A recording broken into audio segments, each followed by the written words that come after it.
Si on, donc la tension. Mon Dieu.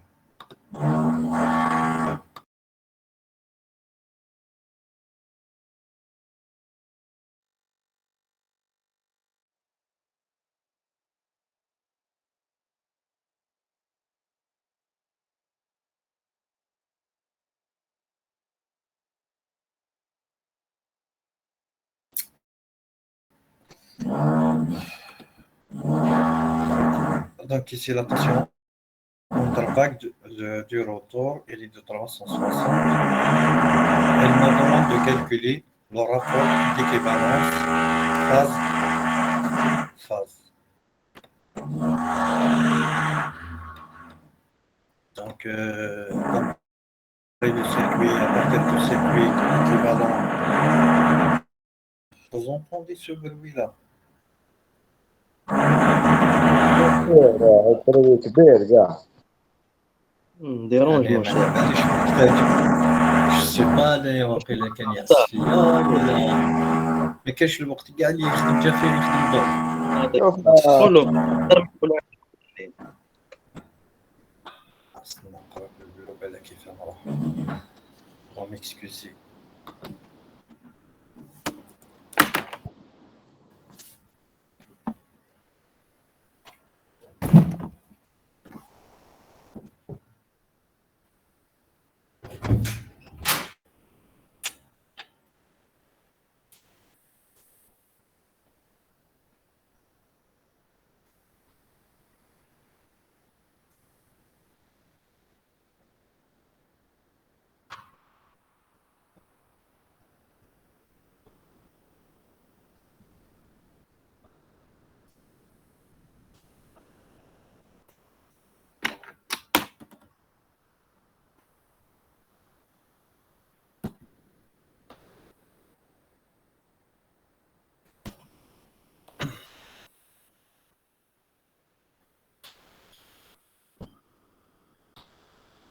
Alors, je continue, pardon, vous m'excusez.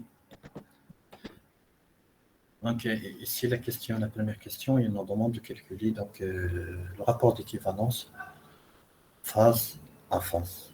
Donc là, donc, donc, le circuit équivalent d'un moteur à 5 ans par phase est équivalent à un transformateur. Donc ça, le rapport d'équivalence, il est semblable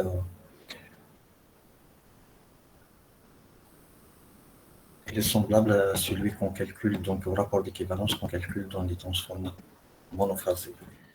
Alors, c'est la tension de stator sur la tension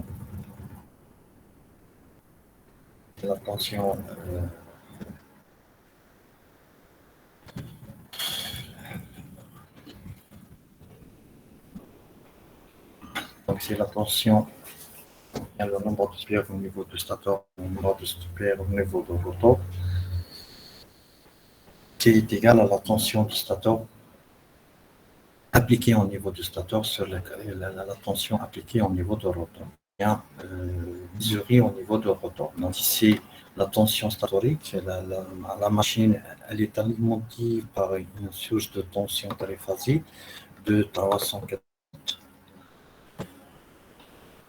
Elle est alimentée par une source triphasique de 380 volts. Donc le couplage qu'on a utilisé pour l'alimentation du moteur est le couplage étoile. Et la tension mesurée au niveau avide, au niveau du bac de rotor, elle est de l'ordre de 360 volts. Donc le rapport d'équivalence est égal à 1,5. Donc ce rapport d'équivalence, je vous ai dit qu'il est semblable au rapport de transformation dans le cas d'un transformateur, soit monophasé ou bien triphasé. La question suivante. Question suivante, c'est la question 1-2. Là, il nous dit que sachant que le couple maximal est donc il est de 590 Nm, elle nous demande de calculer la réactance de fuite XL du rotor.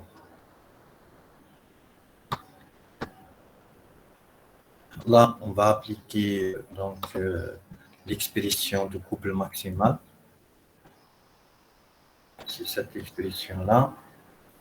L'expression de couple maximal donc, est égale à M, c'est le nombre de faces, fois la tension statorique au carré, sur le rapport d'équivalence au carré, fois la vitesse de rotation, synchronisme, sur 1 sur 2 fois XR.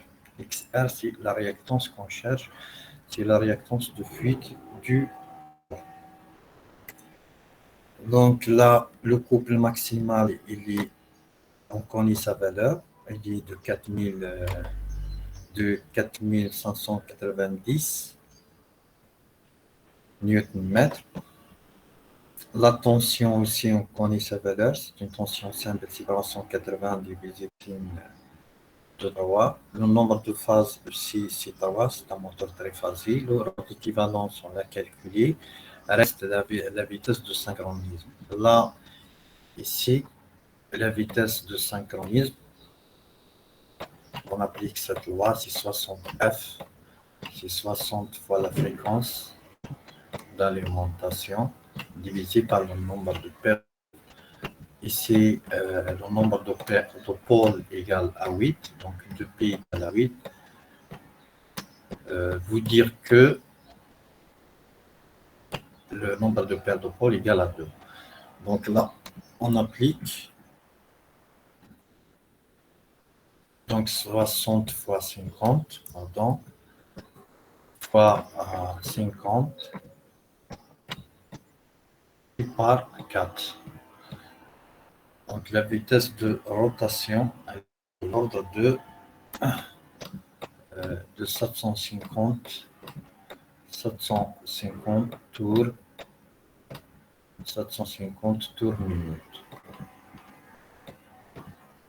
750 tours par minute. Là, il faut la convertir ici dans cette expression pour calculer la réactance 50. Il faut convertir cette vitesse en tours par minute en radians par seconde. Ici, celle-là, ce qui est entre parenthèses, c'est la vitesse en radians par seconde. Vous dire qu'on va la multiplier fois 2π sur 60. Voilà. Donc, à partir de cette expression, on détermine XR qui est égal, c'est la réactance de fuite rotorique qui est égale à 0,18 ohms.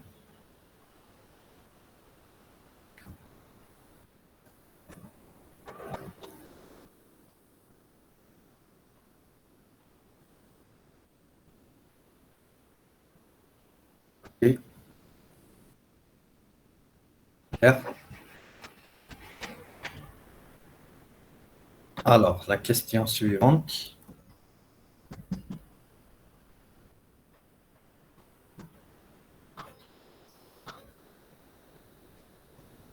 La question suivante, c'est la question 1.3.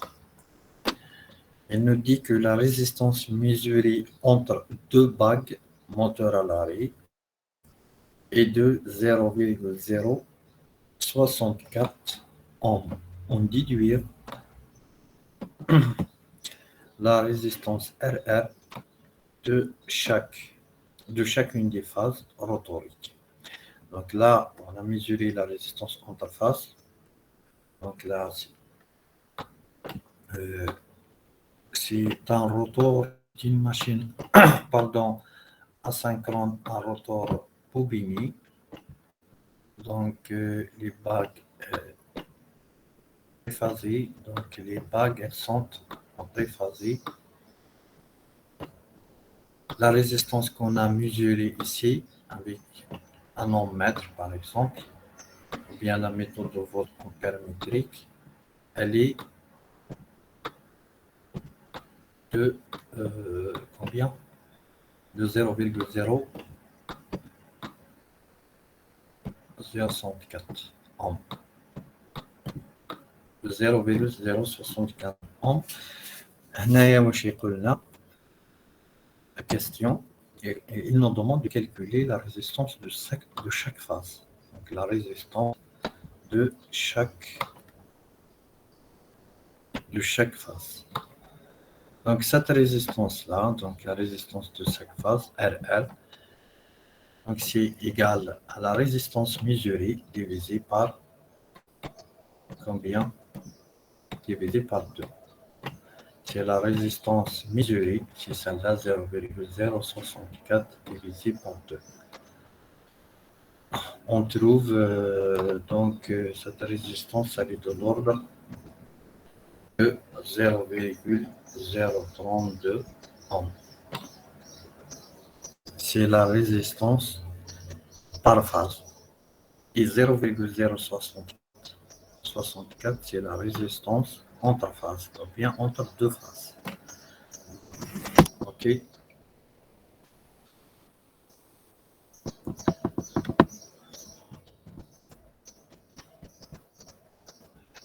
Question suivante. Donc ici, il n'y a rien de spécial. Il suffit juste de faire attention à la résistance. Des fois, on vous donne la résistance par phase et des fois, on vous donne la résistance entre phases.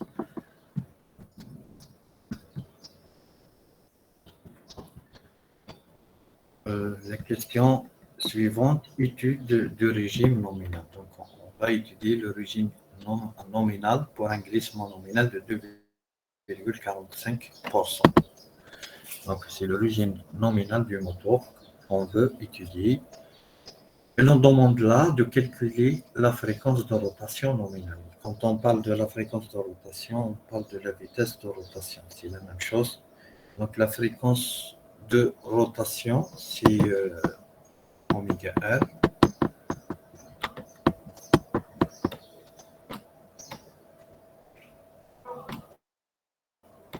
La fréquence de rotation, c'est oméga R, qui est égale à 1 moins le glissement fois oméga S.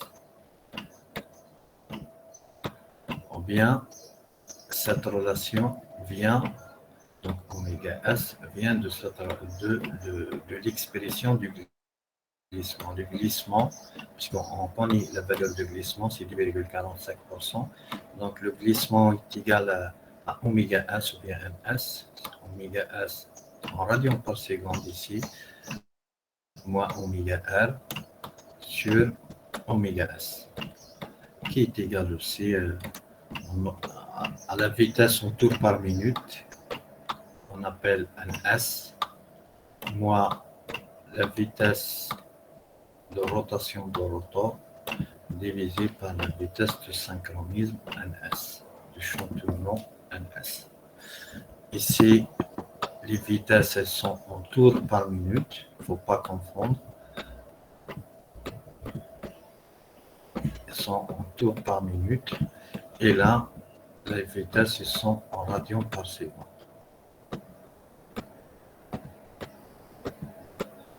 En radians par seconde. Donc, c'est la même chose. Là, on connaît donc ici oméga S. Oméga S, la vitesse de rotation, elle est de 750 tours par minute. Je peux déterminer le vitesse de rotation en radians par seconde. Là, c'est ns. Ici, c'est la vitesse de rotation, pardon. C'est la vitesse de rotation en tours par minute, nr, qui est égal à 1 moins g, 1 moins le glissement, fois la vitesse de synchronisme en tours par minute. Donc, qui est égal, là, c'est 1, le glissement, il est 0,0245 fois la vitesse de synchronisme qui est égale à 750 tours par minute. La vitesse de rotation, ou bien la fréquence de rotation de rotor, NR, donc la fréquence de rotation, bien la vitesse de rotation de rotor NR est égale à 732 tours minute.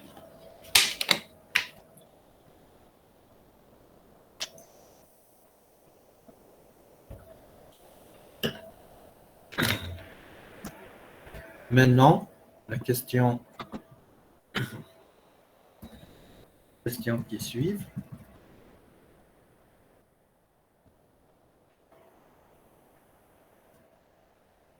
Elle nous demande de calculer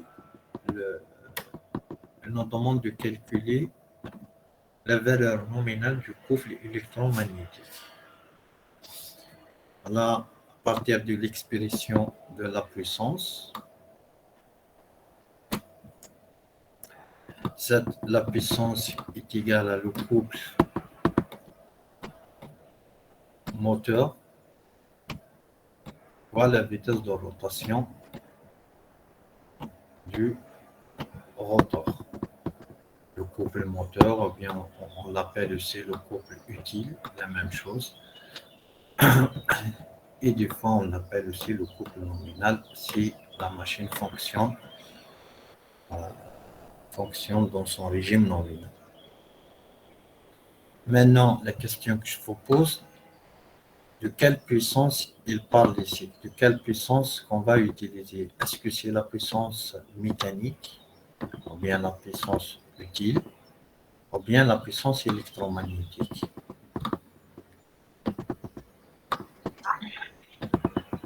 Donc, c'est en regardant ici dans la plaque signalétique, il nous a indiqué une puissance. La puissance qu'il nous a indiquée, elle est de 95 kW, mais il n'a pas précisé si c'est une puissance absorbée, ou bien une puissance mécanique, ou bien une puissance électromagnétique. Est-ce que c'est celle-là qui représente la puissance absorbée, ou bien la puissance mécanique? La puissance absorbée, monsieur. La puissance absorbée.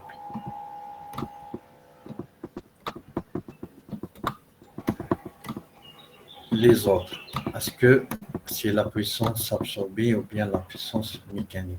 Et pourquoi? Pourquoi c'est la puissance absorbée?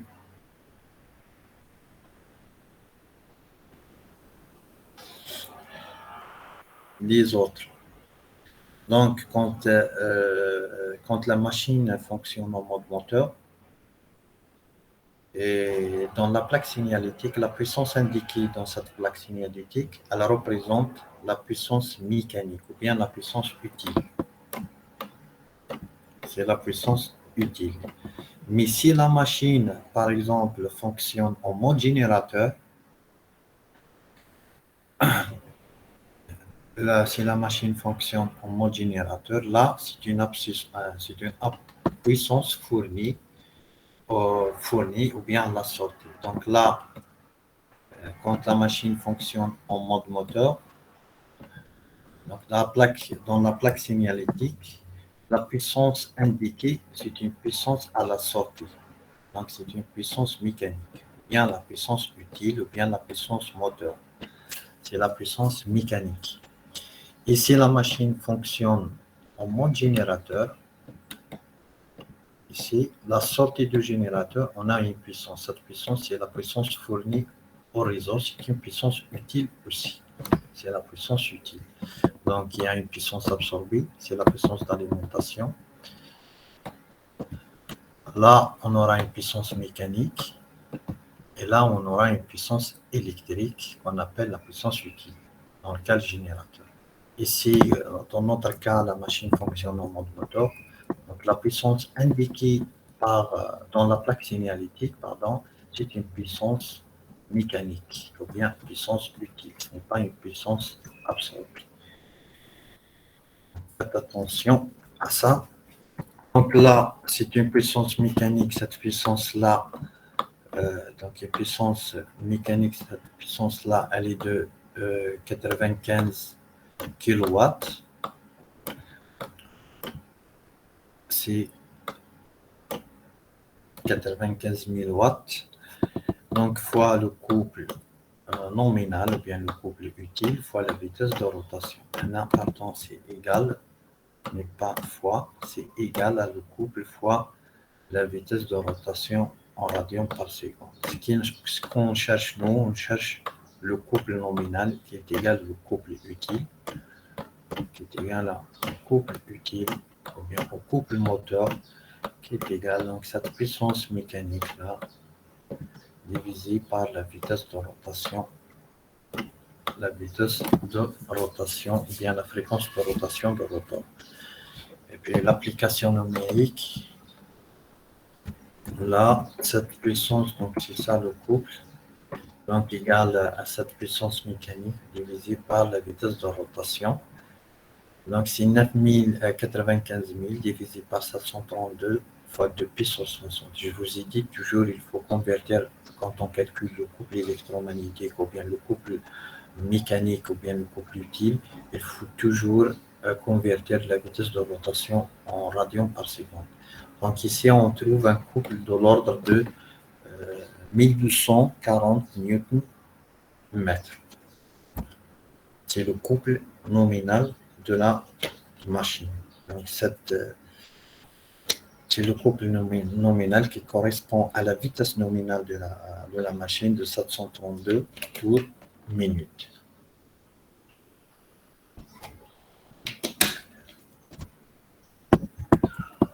Là, ici, la question suivante.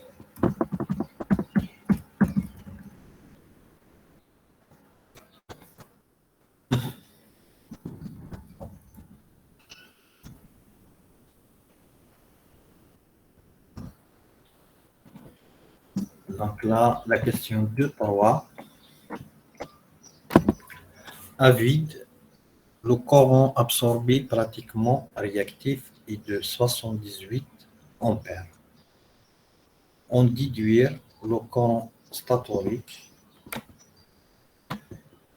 et le facteur de puissance cosinus cos phi. Donc, quand la machine fonctionne à vide, donc le courant est pratiquement réactif. C'est effectivement, là, quand la machine, c'est à partir du schéma équivalent, d'un transformateur, d'un moteur à synchrone.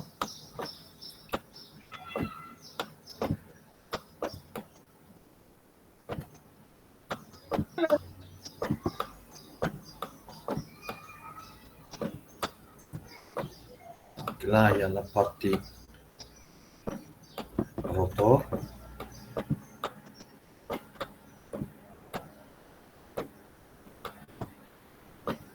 Il y a la partie rotor. C'est RR sur le rapport d'équivalence au carré. Et c'est CXR, GXR sur le rapport au carré. Et là, c'est XS et RS. Et là, c'est la tension d'alimentation. Ici, là, c'est GXM qui représente le circuit magnétique. Et c'est la résistance RF du circuit magnétique qui reflète les pertes fer. Maintenant, du moment que ici pratiquement réactif, ça veut dire cette résistance-là est égale à 0. Il n'y a que cette partie-là inductive de circuit magnétique. Donc, il absorbe une puissance réactive. Donc, le courant ici, quand on alimente à vide, le courant statorique est S. Donc, il y a un courant qui passe dans le mouvement statorique. Ce courant-là, il va se partager une petite partie pour magnétiser le circuit rotorique. C'est S0, je ne sais pas comment je vais l'appeler, et S0 bien IM, et une autre partie qui va passer dans le circuit rotorique, LR et R. Donc là, du moment que les bornes, le moteur est à vide, ça veut dire le courant ici est égal à presque est égal à presque 0. C'est comme le transformateur et le courant IS est égal à, bon, ce n'est pas vraiment 0, il y a un petit courant qui est du courant de Foucault, c'est du courant induit au niveau de rotor, ce n'est pas pratiquement 0. Okay. Là, et le courant I, IS donc égal à le courant IS, donc égal à courant IS0 qui passe dans le circuit magnétique plus le courant IR. Donc on peut les déterminer à partir du schéma équivalent. Donc là, à partir de ce schéma équivalent, on peut déterminer le courant IS ou bien le courant IS, c'est le courant qui nous a demandé, le courant statorique IS. Donc là, on va calculer le...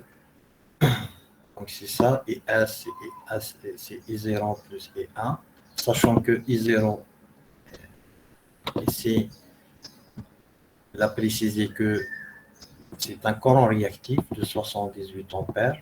C'est pourquoi on a mis I0 est égal à J fois 78. Et puis on calcule le courant I1. Si on connaît la valeur de courant I1, on peut déterminer le courant IS qui est la somme vectorielle du courant magnétisant plus le courant IS plus le courant I1 qui passe dans le rotor de la machine.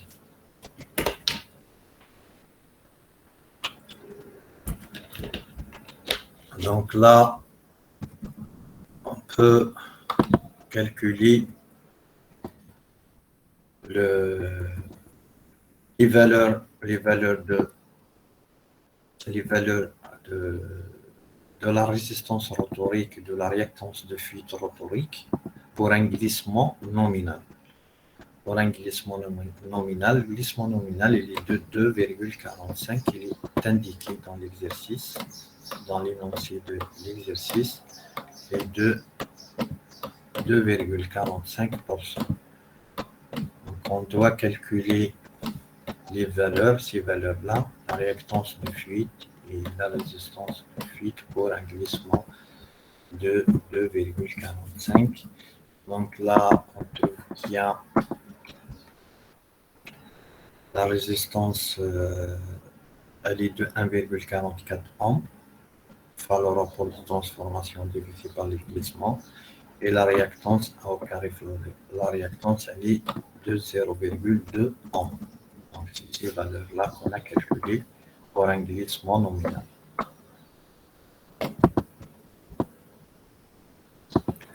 Là, puis on calcule l'impédance Z. Donc, il y a une impédance totale, ou bien Z1, c'est 1,44 plus J de G de 0,2. Donc là, si je détermine là, c'est comme si on a là une impédance Z0 et notre impédance Z1 ici, qui est relative aux grandeurs rotoriques Z1. Donc il y a un courant qui passe I1 dans le circuit rotorique et I0 dans le circuit magnétique. Et là, c'est le courant IS. Donc, si je connais donc, la valeur de Z1, je peux déterminer le courant I1. Je peux déterminer le courant I1. Là, à leur borne, il y a une tension V. Donc là, par la loi d'Ohm, I1 est égal à V sur Z1, je détermine le courant qui passe dans le circuit rotorique. À partir de là, je peux, donc il ne faut pas oublier que le courant IS c'est la somme vectorielle des deux courants, donc I0 est le courant rotorique, je détermine la valeur de IS qui est égale 175,8 ampères. C'est le courant qui nous a demandé, c'est le courant IS. Le courant IS, elle est de l'ordre de 175,.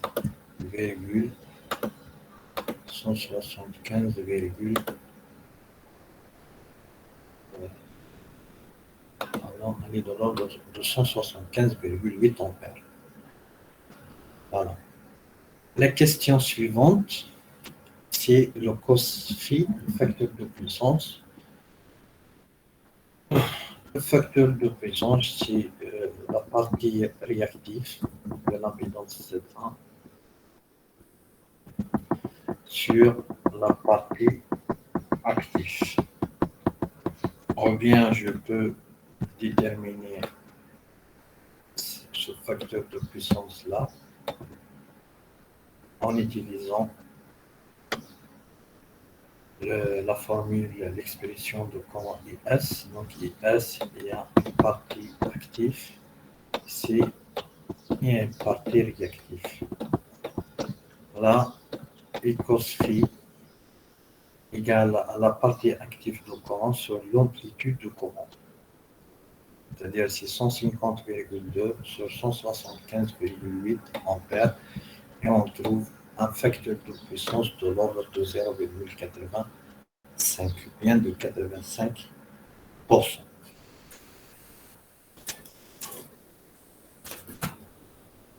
C'est OK? Pas de questions?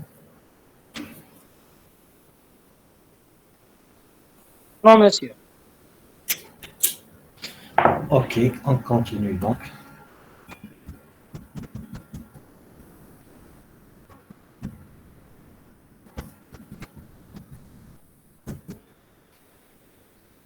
La question suivante. Là, c'est nous demande de calculer la puissance utile absorbée, les puissances utiles et absorbées pour le régime nominal, bien sûr, et le rendement du moteur. Parce que là, il y a une étude du régime nominal. Donc, elle nous demande la puissance utile dans le régime nominal et le rendement pour le régime nominal. Là, c'est facile. Donc, à partir du bilan de puissance, la puissance utile, c'est la puissance indiquée par la plaque signalétique. C'est 95 fois 10 puissance 3 Newton-mètre. Il nous a aussi indiqué dans l'exercice, l'énoncé de l'exercice, que les pertes mécaniques sont négligeables. Donc, on fait donc un bilan de puissance. Il y a une puissance absorbée, comme toujours. Là, cette puissance, il y a une partie qui se manifeste en perte fer, une autre en perte joule statorique, en perte joule statorique, et puis le reste, c'est la puissance transmise au rotor qui va se transmettre au rotor. Et là, cette puissance-là, quand on lève les pertes joules rotoriques, on obtient une puissance électromagnétique. Et là, quand on lève la puissance, bien les pertes mécaniques, le reste, c'est la puissance utile, ou bien c'est la puissance moteur. Là, dans l'exercice, il a indiqué que les pertes mécaniques sont négligeables. Ça veut dire que la puissance électromagnétique égale à la puissance utile. Et cette puissance-là aussi, je peux utiliser donc le bilan de puissance pour calculer cette puissance. C'est cette puissance qu'il nous a demandé. Mais aussi, je peux utiliser cette formule-là. C'est racine de 3 UI cos phi. Cos phi, on connaît sa valeur. Le courant aussi, on connaît sa valeur. La tension d'alimentation, on connaît sa valeur. Donc là, la l'application numérique de cette loi nous donne une puissance de 98,35 kilowatts.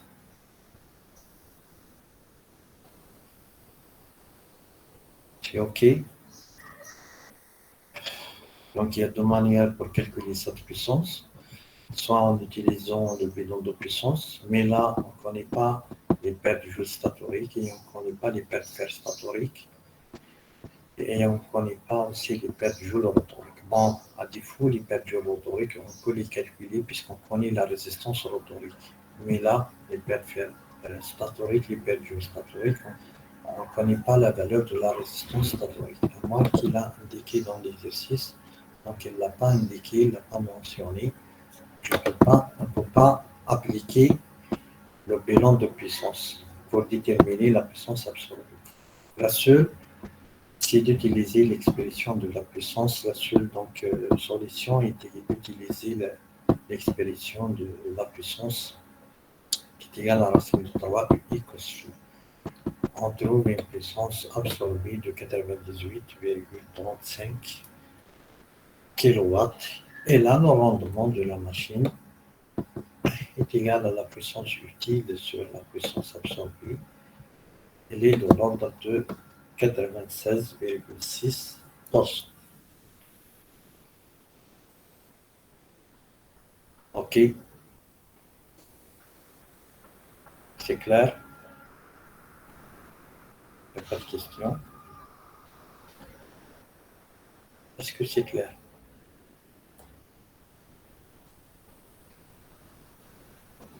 Oui, monsieur, oui. D'accord. OK.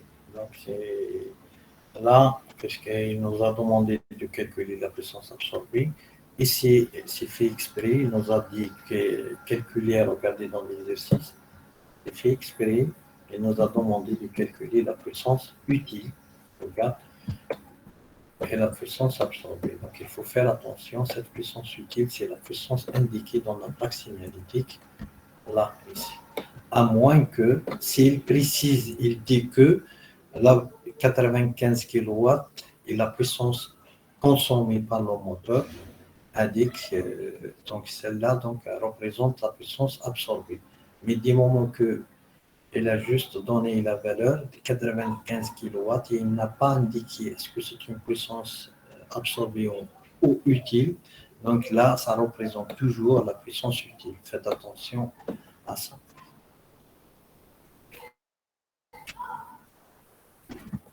OK, donc alors on continue.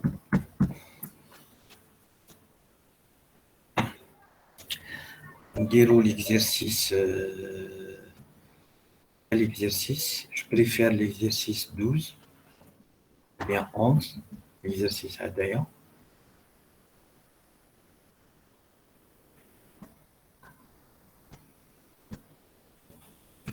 Donc l'exo 11. Ici, elle nous donne la caractéristique mécanique d'un moteur asynchrone. C'est le couple en fonction de la vitesse, c'est le couple. Attends. C'est le couple en fonction, c'est le couple utile, bien sûr, en fonction de la vitesse de rotation. En fonction de la vitesse de rotation. Il nous a donné la caractéristique de son moteur-là. C'est ce qu'on appelle la caractéristique mécanique. Et son moteur, il entraîne un compresseur dont le couple résistant est constant et est égal à 4 Nm. Là, le moteur, il entraîne un compresseur. Un compresseur est considéré par le moteur comme une charge de 4 Nm. La question, est-ce que le démarrage en charge de moteur est possible? Vous pouvez répondre à cette question. Il nous dit ici, un moteur entraîne, donc il y a un moteur à 50, il entraîne une pompe, un compresseur qui a un couple résistant de 4 Nm. Donc là, c'est comme si que le moteur est chargé et la charge fournit un couple résistant de 4 Nm. Est-ce que le moteur démarre en charge?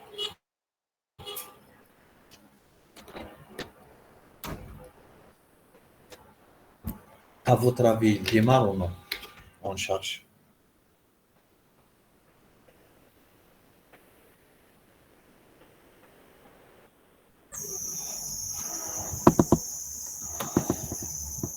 Est-ce qu'il démarre le moteur en charge?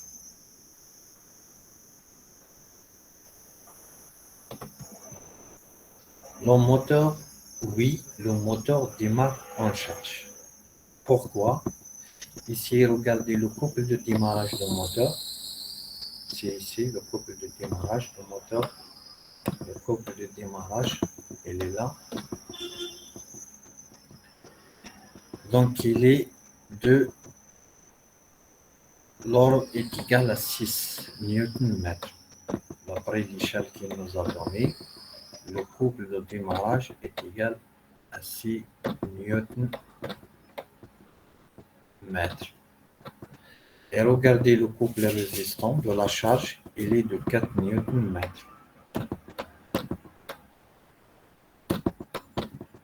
Donc le couple de démarrage, le couple résistant de la charge, donc le couple de démarrage du moteur est supérieur au couple résistant. Ce que veut dire que le moteur démarre. Est-ce qu'il fournit un couple sur le couple de résistance, donc il peut démarrer. Il peut supporter la charge et démarrer. OK.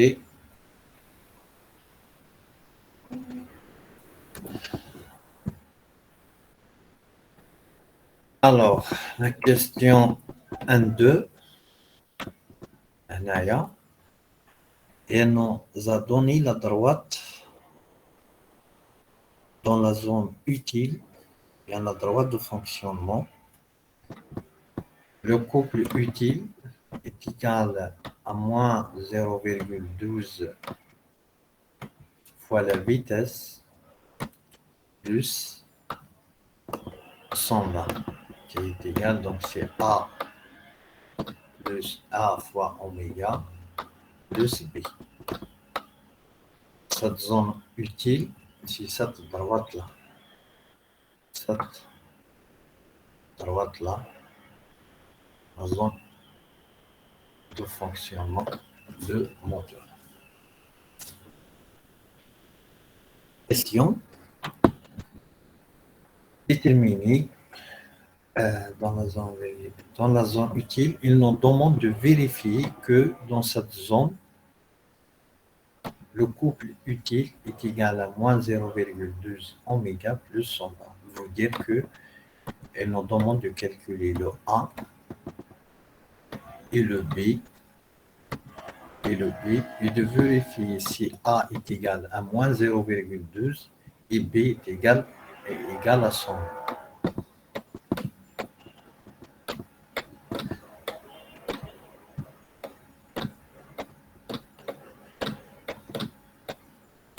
Alors, on fait comment?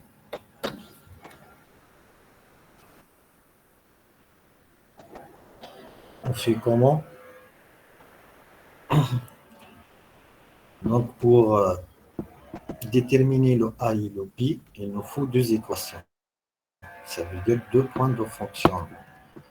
Donc, deux points de fonctionnement. Le premier point de fonctionnement, on peut prendre le régime de synchronisme.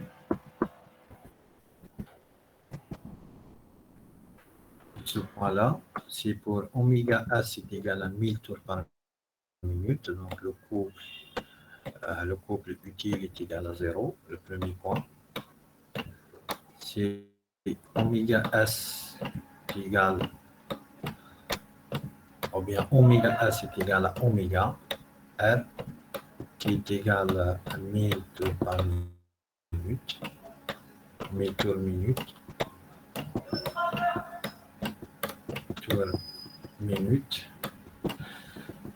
Le couple ici est égal, le couple utile est égal à 0. Bien, le moteur est égal à 0. Deuxième point, on peut prendre ici pour un couple de démarrage est égal. Le deuxième point, je peux prendre par exemple le régime de démarrage. Donc ici, on suppose que le couple de démarrage est égal à 6, donc 6 Newton-mètres. La vitesse relative à ce couple, oméga R est égal à combien? Donc là, ça c'est 6. On fait la projection sur le point d'intersection sur l'axe qui représente la vitesse de rotation. La vitesse, donc si cette vitesse-là, donc c'est ce point-là. Donc là, on a 800, 850, 900, 950. Donc ce point-là, la vitesse, elle est de l'ordre de 950 tours minute. Donc là, deuxième point, c'est 950 tours par minute. 950 tours minute.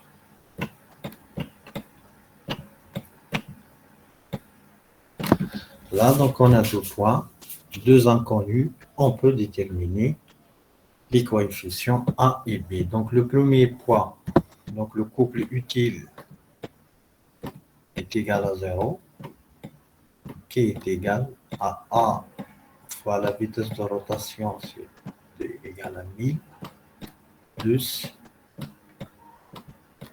B. La deuxième équation, le couple de démarrage, donc c'est 6 Newton-mètres, qui est égal à A fois la vitesse de rotation, c'est 950, plus B. Donc équation A, équation 2. On a deux inconnus, donc on cherche A et B. On a deux inconnus, deux équations, on peut déterminer le A et le B. Donc par la suite, le A est égal à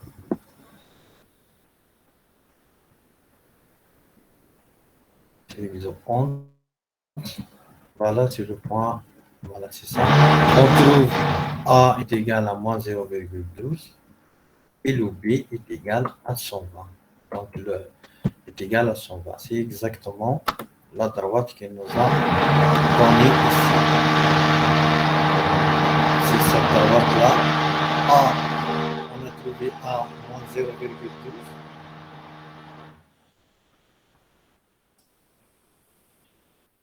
Et B est égal à 120.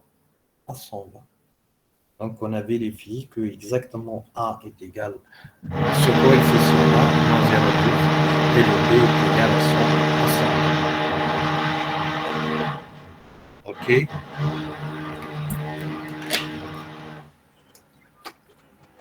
أوشع الماشينة تاعو هذايا.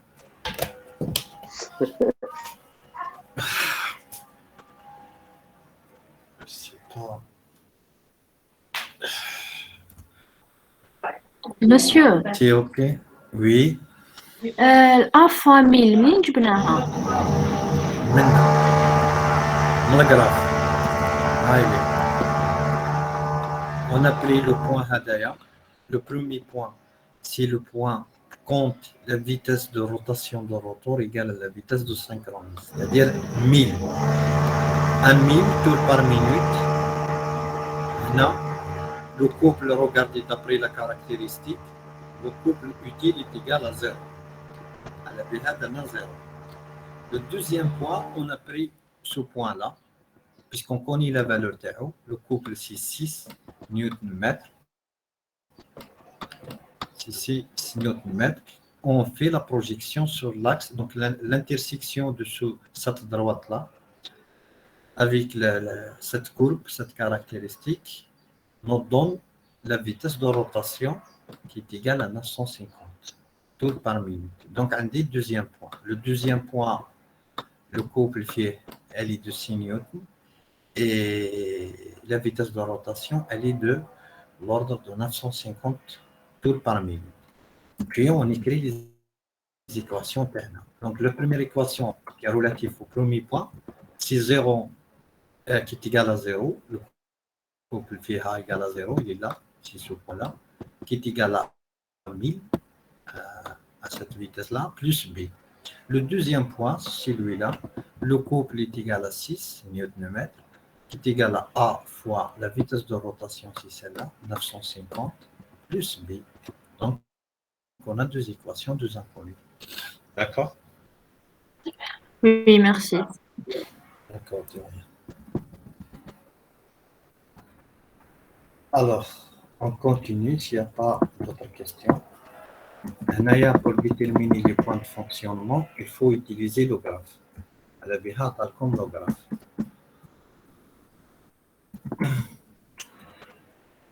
On a déterminé, regardez maintenant la question, déterminer la vitesse de rotation de l'ensemble en régime établi.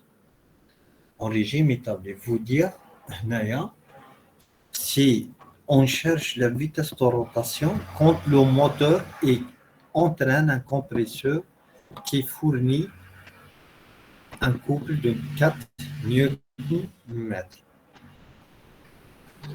C'est ça la question. Donc, on cherche la vitesse de rotation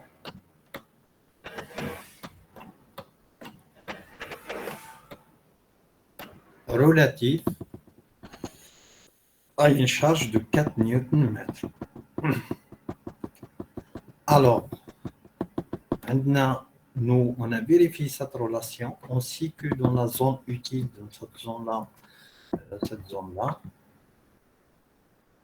donc dans cette droite-là, ça s'écrit couple utile est égal à moins 0,12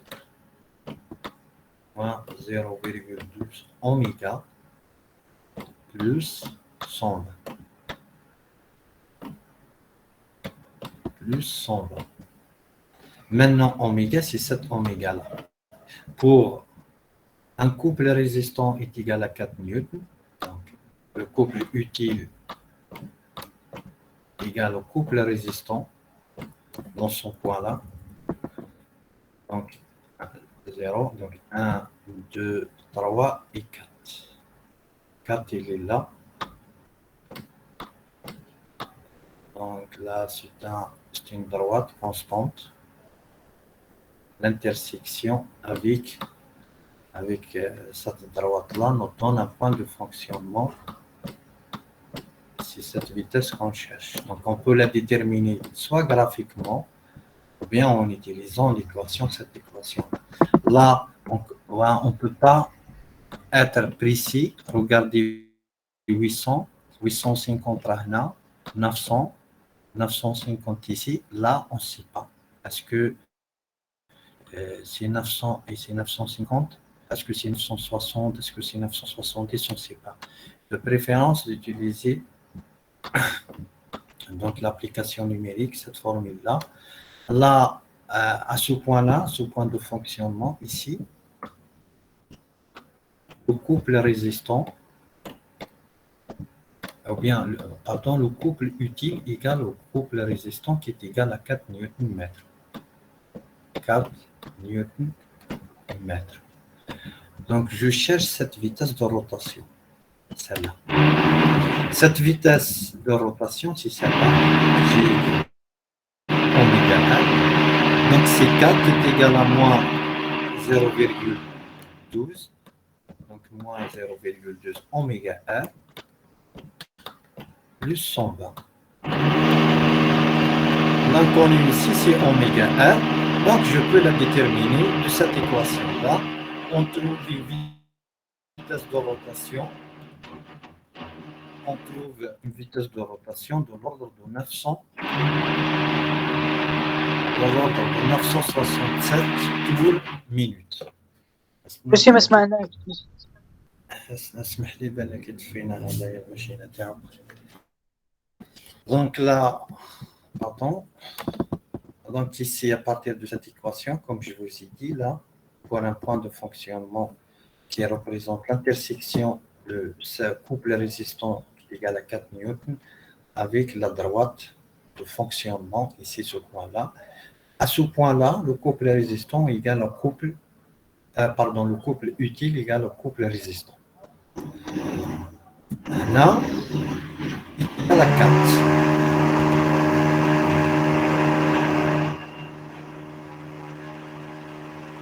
Mon Dieu. Qui est égal à 4. Je remplace ici. Moi, je cherche cette vitesse-là. Donc, عندي كلش. عندي le couple, la valeur de couple. عندي هدايا لا عندي la valeur c'est moins 0,2. Bien, عندي la valeur تاعو 120. Reste que oméga comme un point. À partir de cette expression, je détermine la vitesse, cette vitesse-là, est égale à 967 tours minute. est égale à 967 tours minute. هذا معول على راسي اليوم. أو الماشينة تاعو بوسطة. OK. Est-ce que c'est OK? C'est clair? Oui. OK. C'est ça la question. Donc, vous faites attention quand il vous donne le graphe, il faut utiliser les données de graphe pour déterminer la vitesse, ou bien tu dépend peut-être qu'il vous donne la vitesse et il vous demande de calculer le couple. Voilà, la question suivante, c'est la question 1.4. Elle nous demande de calculer la puissance transmise au compresseur par le moteur. Là, la puissance transmise. On fait comment pour calculer la puissance transmise? Donc là, il y a une puissance absorbée, le bilan. Là, il y a les pertes fer, statoriques. Toujours les pertes, il faut toujours utiliser celui-là, les pertes joules statoriques. On a une puissance transmise là. Et puis là, il y a les pertes joules motoriques. Maintenant, la puissance électromagnétique. La puissance électromagnétique, les pertes mécaniques. تبقى la puissance utile. Il nous demande cette puissance-là. La puissance transmise en compresseur par le moteur. Soit cette puissance-là ou bien la puissance, c'est une puissance électromagnétique. Oui, c'est une puissance électromagnétique, c'est celle-là.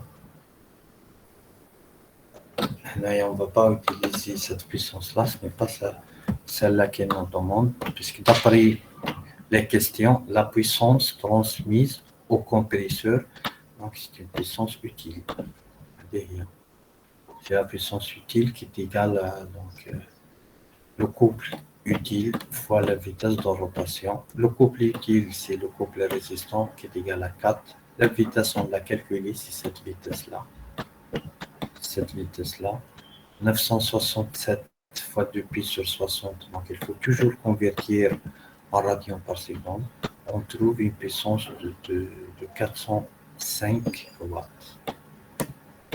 Une puissance de 405 watts. Donc, le moteur, pour un couple résistant de 4 Nm, transmis à la pompe, au compresseur, une puissance de 900 à 405 watts. C'est OK?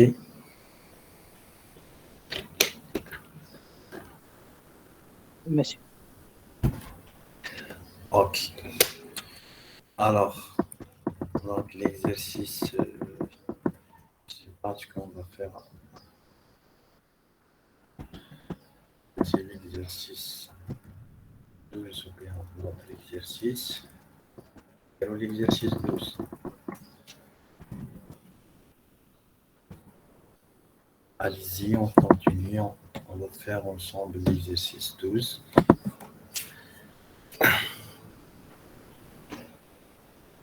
Vous m'excusez juste une minute. Je reviens.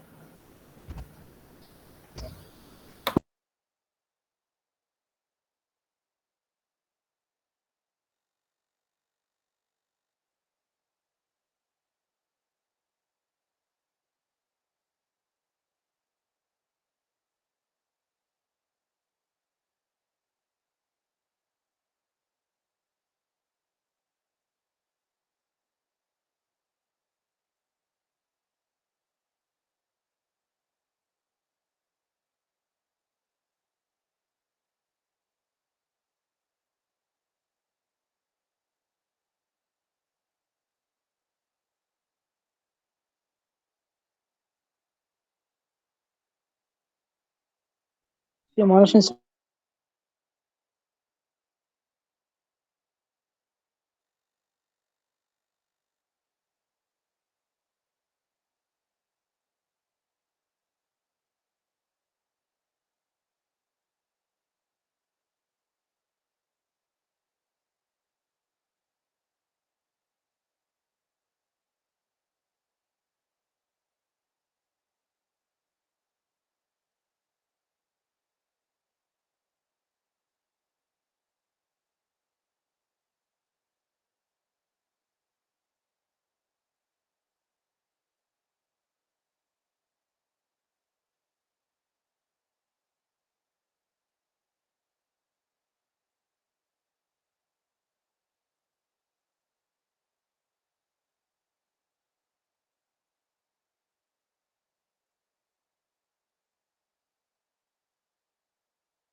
Alors, on continue.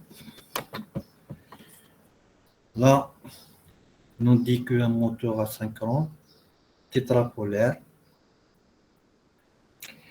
à rotor bobini, dont le stator,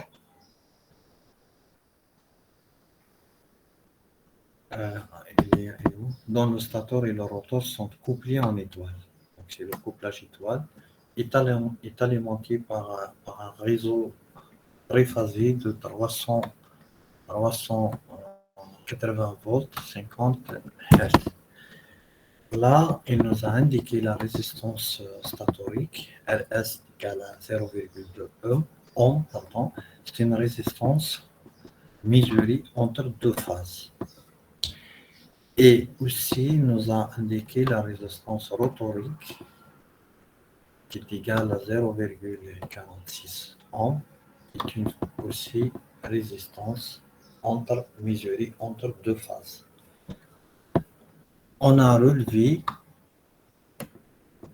donc c'est la méthode de wattmètre qu'il a utilisée pour déterminer la puissance, mesurer la puissance.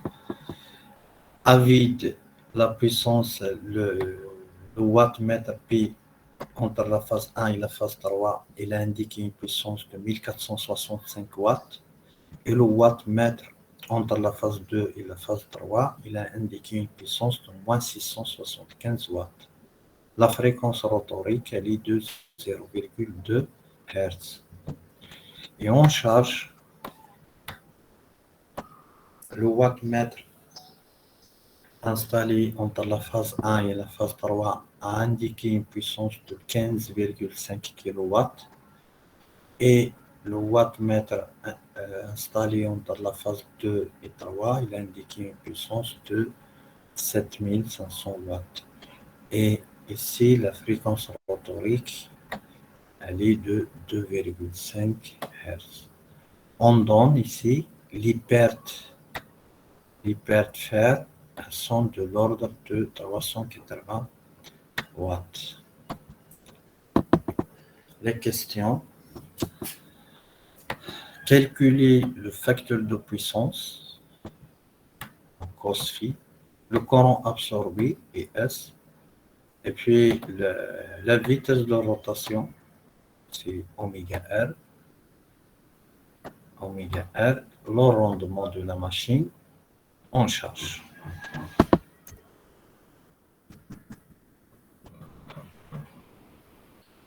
Alors, là, je vais aller un petit peu vite.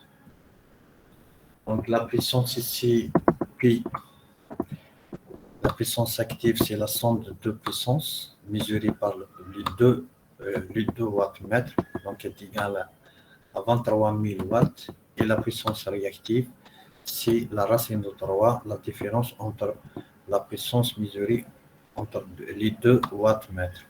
Donc là, on trouve une puissance réactive de 13 856.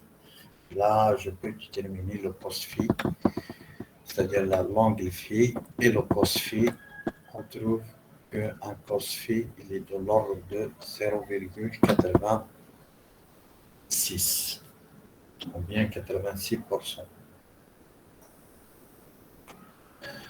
J'ai déterminé cette puissance-là, absorbée par le moteur. C'est une puissance de 2,23 kW. Donc là, je peux déterminer à partir de l'expression de la puissance absorbée, qui est égale à racine de 3, UI cos phi, UI cos phi. كثير كان اللي خرجوا ما قدروش يعاودوا يدخلوا قالوا لك اكسبتي. D'accord. Monsieur.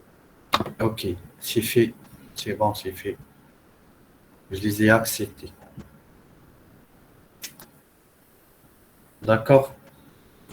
Alors, là, donc, pour calculer le cos phi, on a utilisé donc, la puissance active et la puissance réactive pour calculer l'angle phi. Et là, puis, le cos phi, c'est arc tangente moins 1 de la valeur, c'est de 0,6. Et pour calculer le courant absorbé, on a utilisé l'expression de la puissance absorbée. Si celle-là, c'est la puissance active, indiquée par les deux wattmètres. Donc, c'est la racine 3, UI cos phi. Je calcule le courant I. Le courant I, c'est cette puissance-là divisée par racine de 3, U, la tension fois cos phi. Donc, la puissance absorbée, c'est celle-là. C'est 23 000 watts. On trouve donc un courant de l'ordre de 40,78 ampères. Et la question suivante. La question suivante, je ne me souviens pas. Le courant absorbé, c'est bon. La vitesse de rotation. La vitesse de rotation, bon, je peux déterminer la vitesse de rotation en utilisant la fréquence rotorique.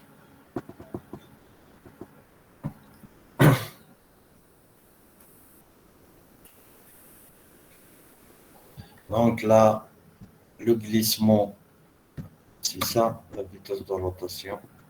Okay. À partir de l'expression de glissement. Et nous a indiqué le glissement vidéo en charge, c'est 2,5. La fréquence d'alimentation, c'est 50 Hz. Okay.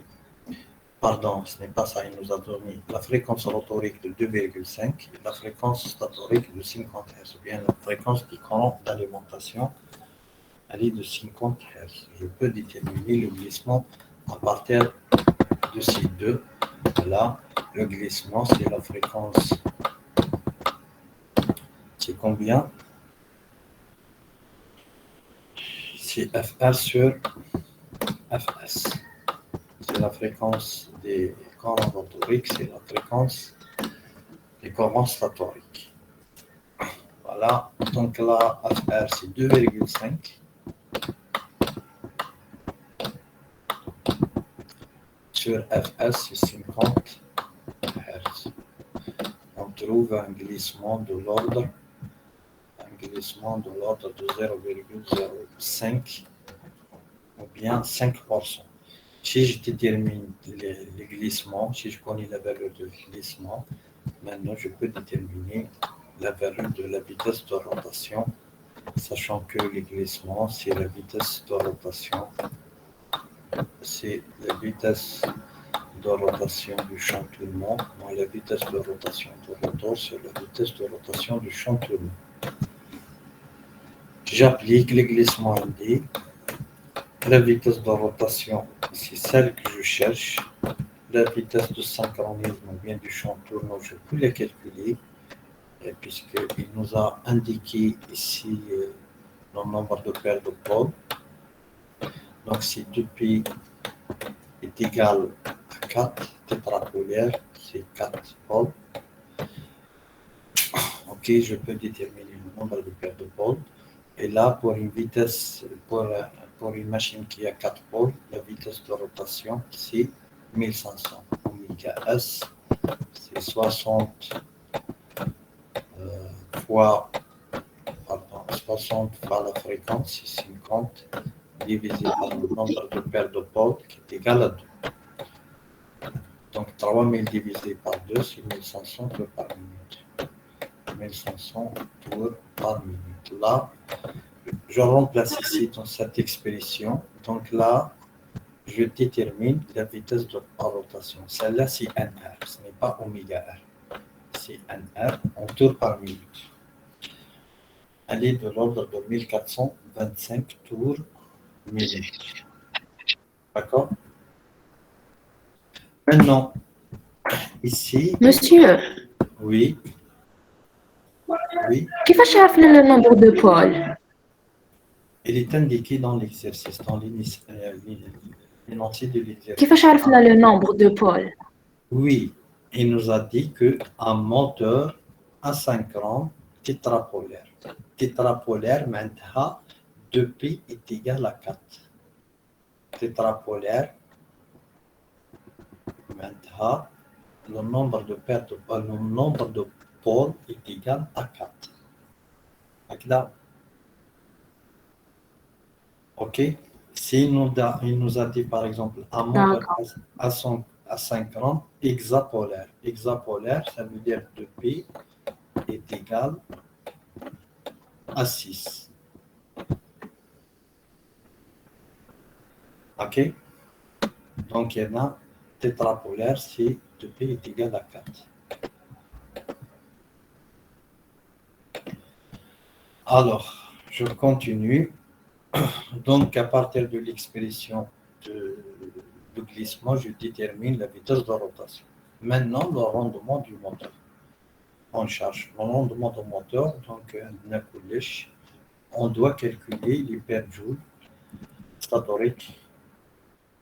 Il nous a indiqué l'hyperfer statorique, ce qui reste l'hyperjoule statorique.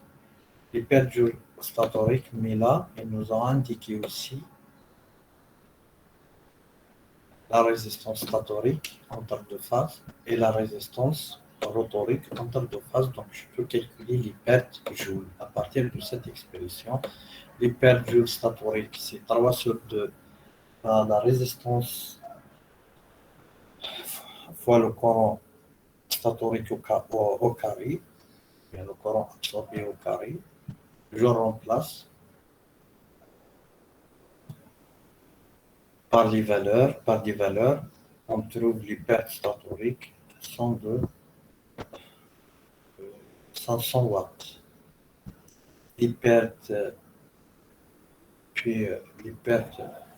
fer statoriques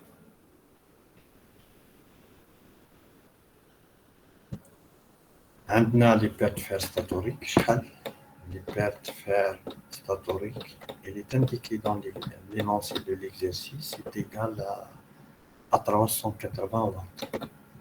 380 watts. Maintenant, ce qui reste, il reste les pertes joules rotoriques et les pertes mécaniques.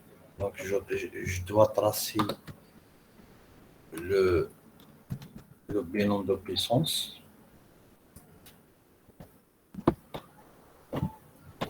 Ça, c'est la puissance absorbée. Donc, les pertes joules statoriques. نزيدوا les pertes fer statoriques.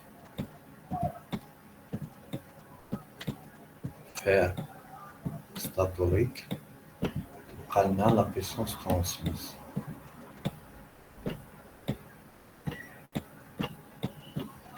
La puissance transmise. نزيدوا نحيولها les pertes joules rotoriques.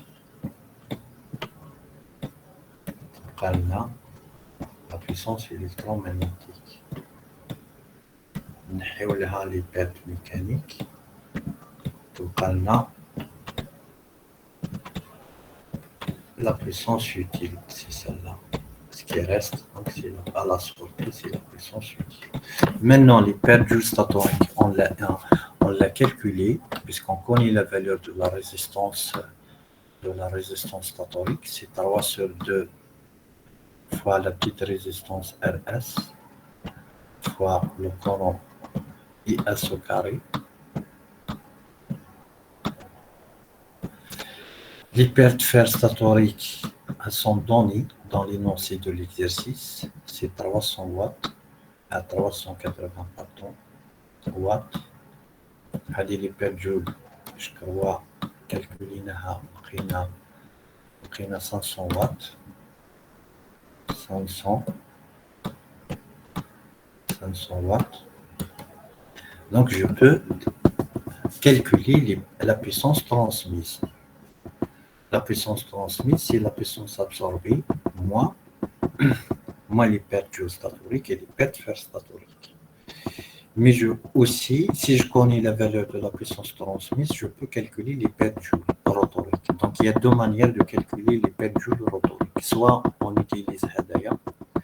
Donc, si je détermine la puissance transmise, qui est égale à la puissance absorbée,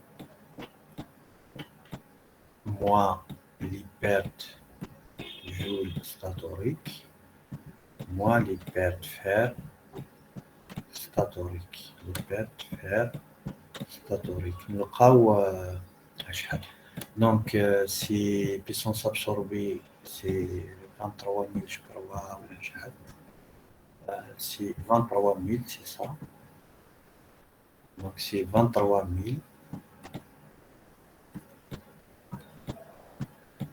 Les pertes joules statoriques, لقيناها 500.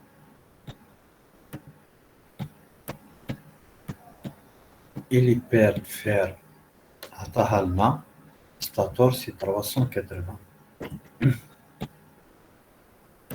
ديروا الحساب شحال تلقاو la puissance transmise.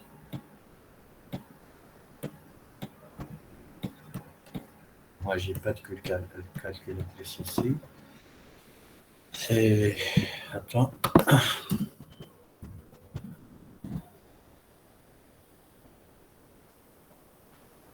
Donc c'est 23 000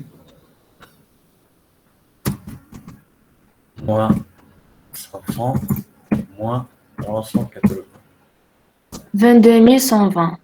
22, très bien, c'est 22 120. C'est 22 120 watts. Regardez, c'est la puissance transmise. Si je connais cette puissance-là, je peux calculer maintenant les pertes joules rotoriques. Les pertes joules rotoriques est égale à quoi? Égale à glissement fois la puissance transmise.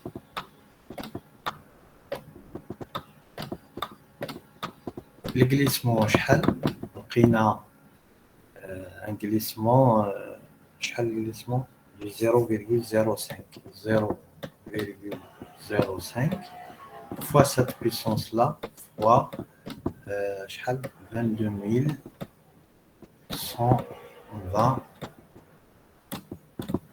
watts. شحال نلقاو لي بير جول روتوريك 1106 monsieur. 806.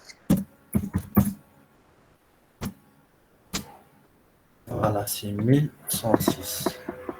1106 watts. C'est là, c'est ça l'hyperjoule روتوريك. واش كيبقى لنا؟ يبقى لنا la puissance électromagnétique.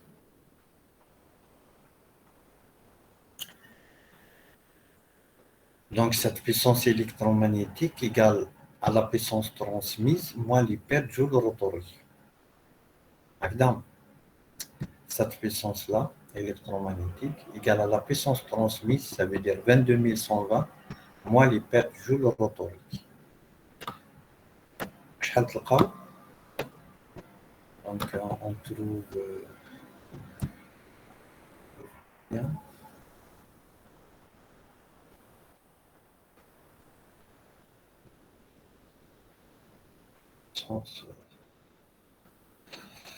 Allez-y, faites les calculs. Donc la puissance électromagnétique, c'est la puissance transmise moins l'hyperjoule rotorique.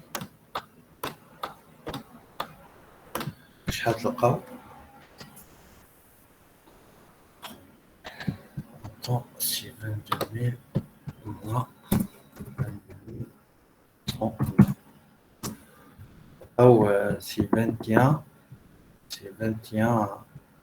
C'est 21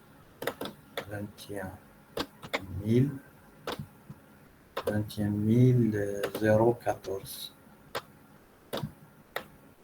watts. Moi je vais prendre donc je cherche cette puissance utile. Cette puissance utile donc égale à la puissance électromagnétique égale à la puissance électromagnétique moins la puissance égale à la puissance électromagnétique moins les pertes mécaniques. Est-ce qu'on connaît les valeurs des pertes mécaniques?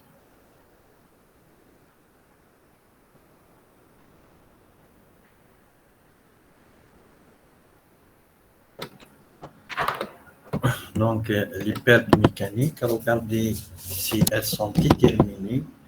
Les pertes mécaniques, elles sont déterminées dans l'ici à vide, dans cette ici-là. Dans cette ici, la puissance, dans cette ici, la puissance qu'on mesure, c'est la puissance que je vais appeler, c'est la différence entre les deux puissances, la puissance P1 3 moins P2 3. C'est la puissance active. Je vais appeler P10, c'est puissance à vide, qui est égale à la puissance P1 3 moins la puissance P2 3. Cette puissance-là est égale à combien? Donc c'est 1465 moins 675. Ah pardon, c'est pas moins plus. Donc c'est 1600, donc c'est égal à 1465. 2140, monsieur. Là, j'ai 2000. Moins 675. 1465 moins 6775. أشحال؟ Monsieur, moi, معلم مشي تولي plus. لا. هنا la puissance active. La puissance active, c'est la somme des deux puissances mesurées par les deux wattmètres. C'est la puissance P1 plus puissance P2. OK. P1 plus P2. Et la puissance réactive, c'est racine de 3, la différence entre les deux puissances mesurées par les deux wattmètres. Donc, c'est un plus. Donc, dire s'il vous plaît 1465 moins 675. 790. أشحال 790. 790 watts. هذه c'est la puissance à vide. Cette puissance-là, à vide, est égale aux pertes mécaniques. C'est les pertes mécaniques plus les pertes fer statoriques. Plus les pertes fer statoriques. Cette puissance-là, 790, qu'on a mesurée à vide, elle est relative aux pertes mécaniques plus les pertes fer statoriques. Maintenant, les pertes fer statoriques, c'est 380 watts. Donc, je peux déterminer les pertes mécaniques. Les pertes mécaniques égales à la puissance à vide, 790, moins les pertes fer statoriques qui sont égales à 380. D'accord? Cette puissance-là donc, est égale à 790, c'est la puissance mesurée à vide, moins 380, c'est les pertes 410. 410.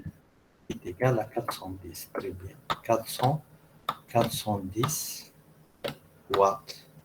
Ça, c'est les pertes mécaniques. OK? C'est les pertes mécaniques qui est égale à 410 watts. Maintenant, cette puissance-là, la puissance électromagnétique qui est égale à 2114, les pertes mécaniques qui sont de l'ordre de 410, la puissance utile. Cette puissance utile donc, est égale donc 2114. C'est 20 000. On trouve une puissance de 20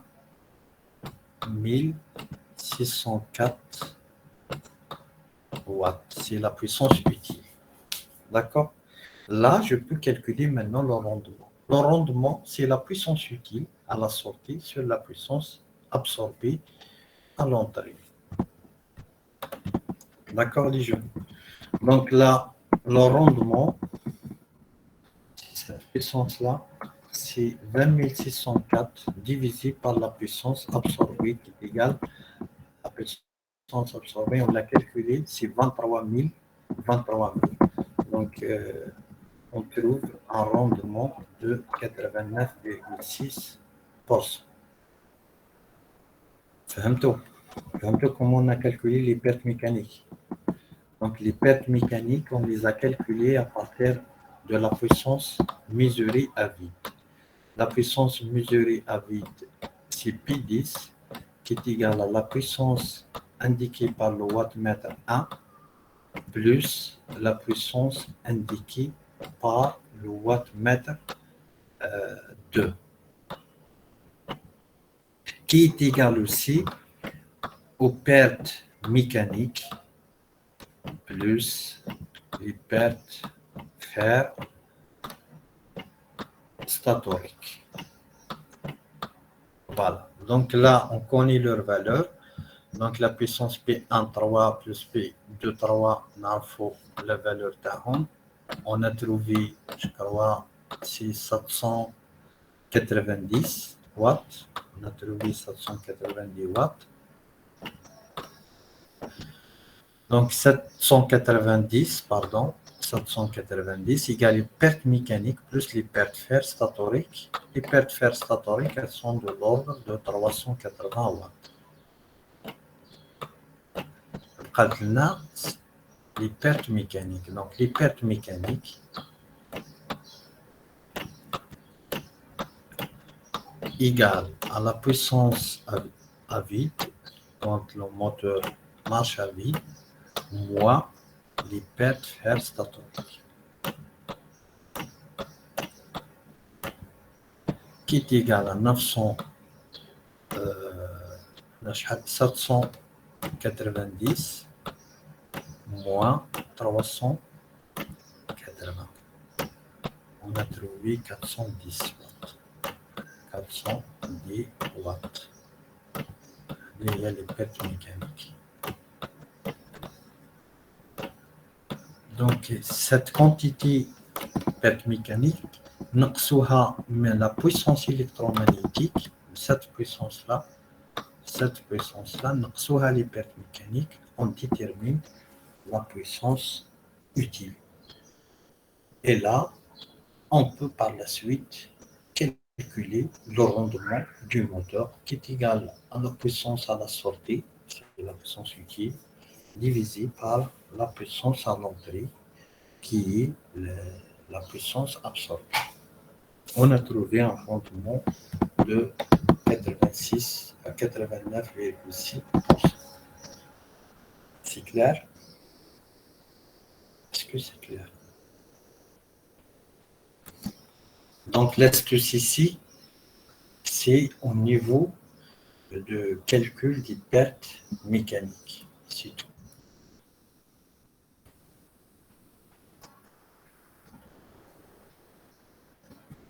Voilà. La question suivante.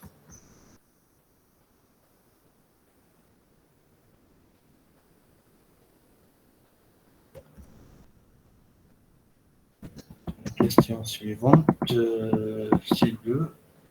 Donc, son moteur entraîne une charge à une machine dont le couple résistant en newton-mètre est donné en fonction de la vitesse par la relation suivante. D'ailleurs, attendons le couple résistant, ou bien c'est la charge qui est un couple résistant de 4,10 puissance moins 0,5 oméga carré, qui est lié au carré de la vitesse. Elle nous demande de calculer la vitesse et la puissance, donc la vitesse et la puissance utile du moteur, ainsi que le courant dans une phase de rotor, le courant rotorique. On supposera que le couple moteur est proportionnel à la vitesse. Donc c'est ça, c'est le proportionnel à la vitesse. Alors, on fait comment pour calculer la vitesse de rotation?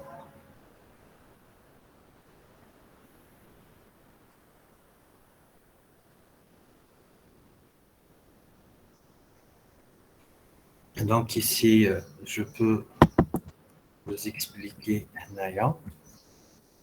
Donc à partir de la caractéristique couple vitesse,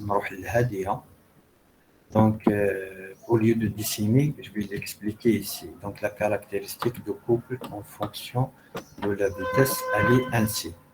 Maintenant, il a appliqué un couple résistant, c'est-à-dire une charge qui a un couple de 0,5. Attends, c'est 0, oui, non, c'est 4. Pardon. Donc c'est 4 fois 10 puissance moins 0,5 moins 0,5 oméga carré. Ça veut dire une courbe de cette manière-là. Une hyperbole. Ce n'est pas une droite parallèle à l'axe. Ce n'est pas une droite parallèle à l'axe de la vitesse. Là, c'est ça, à peu près la courbe de couple résistant, parce qu'il est au carré de la vitesse de rotation. Maintenant, qu'est-ce qu'il nous demande? Il nous demande de calculer la vitesse de rotation, la puissance utile et le courant absorbé par le moteur. Donc, si, comme on a l'habitude de faire, on utilise la droite de charge, c'est celle-là, le couple utile dans cette zone-là, ici, cette zone le couple utile, elle est donnée par cette expression, c'est A fois oméga plus B.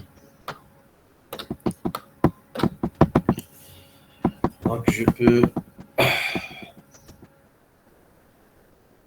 la couple utile, je connais sa valeur.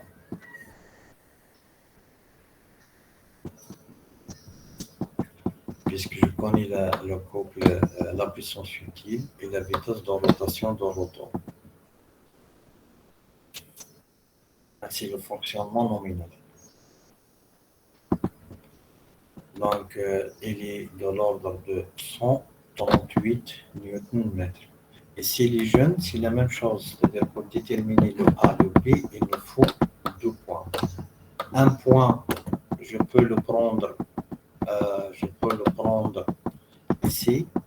Le premier point pour oméga R est égal à oméga S. Et le deuxième point, oméga R est égal à oméga S qui est égal à 1500. حسبنا على vitesse synchronisme لقيناها 1500 tours par minute. لا ماشي نادر. هذا c'est le premier point qui compte la machine roule à la vitesse de synchronisme. Le couple utile est égal à 0. C'est le premier point. Le deuxième point, je vais calculer le couple utile nominal. Le couple utile nominal, puisque du moment qu'on a la puissance utile, je divise par la vitesse de rotation le rotor. On l'a calculé, c'est celle-là. C'est 1425 tours par minute. Donc, on trouve un couple utile de 138 Nm. Donc, une des deux équations. La première équation, c'est quand la vitesse de rotation est à 1500 tours par minute, le couple est égal à 0. Le deuxième, au régime nominal de la machine, quand la machine fonctionne à 1425 tours par minute, le couple est de l'ordre de 138 Nm. Deux équations, deux inconnues, je détermine le A et le B. C'est comme l'exercice précédent, je détermine le A et le B. Donc on trouve A, c'est moins 1,84 et B, il est de l'ordre de 2760. Voilà. Maintenant, la droite de charge ou bien de fonctionnement, elle est donnée par cette équation. C'est moins 1,84 oméga plus 2760. Maintenant, pour un fonctionnement bien précis, c'est ce fonctionnement-là, c'est quand le couple résistant il est de 4,10 puissance moins 0,5 oméga carré, il me demande de calculer la vitesse de rotation.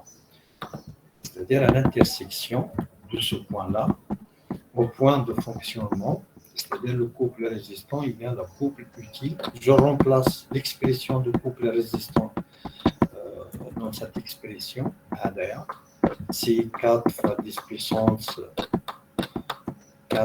10 puissance moins 0,5 oméga carré qui est égal à moins 1,84 oméga plus 2760. Moi, je cherche cette vitesse. Regardez, c'est une équation de deuxième ordre. Donc, c'est oméga carré plus oméga plus une constante. Donc là, il faut résoudre une équation de deuxième ordre.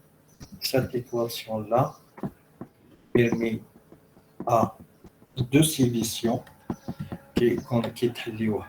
quand vous résoudre cette équation, vous allez aboutir à deux solutions. Une pour oméga négatif et une autre vitesse positive, c'est celle-là. C'est 1454 tours par minute. Là, on la supprime puisque le moteur ne peut pas, il n'y a pas une vitesse négative. Donc, on la supprime. On prend celle-là, celle de positif, donc là aussi 1454 tours minute.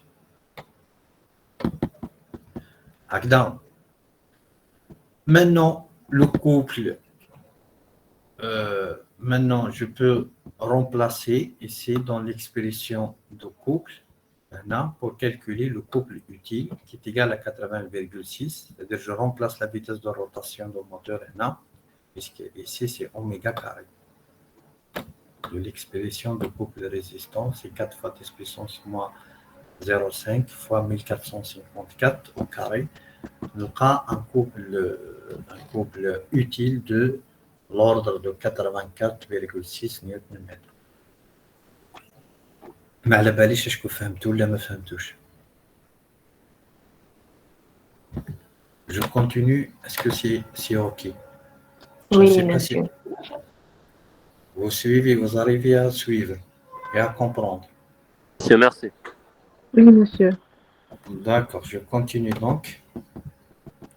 Là, maintenant, il m'a demandé de calculer la puissance utile. Je dois calculer le couple utile. Au point de fonctionnement, c'est-à-dire l'intersection de couple, la caractéristique couple-vitesse avec le couple résistant appliqué, le couple utile égale au couple résistant, qui est égal à 4 fois 10 puissance moins 0,5 fois la vitesse au carré. La vitesse au carré, c'est 1454 tours minute. Donc la suite, c'est celle-là, on trouve la valeur de couple utile. Si je connais la valeur de couple utile, je connais la vitesse de rotation, je peux calculer la puissance utile. Donc si le couple utile fois la vitesse de rotation en radians par seconde, on trouve une puissance utile de l'ordre de 12 875 watts.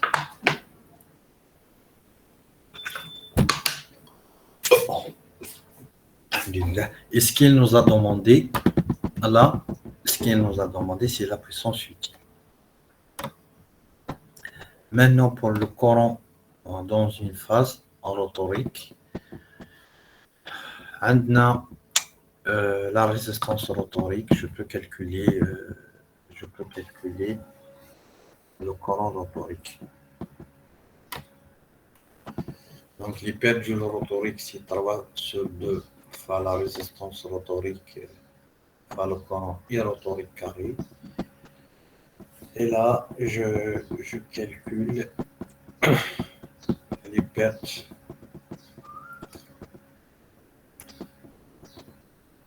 Je calcule les pertes rotoriques à partir de la puissance transmise, sachant que ici les pertes rotoriques égale l'hélice-mont fois la puissance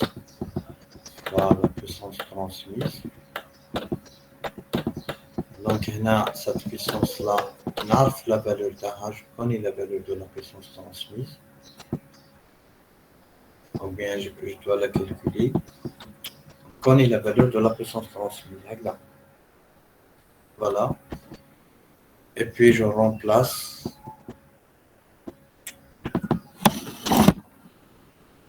pour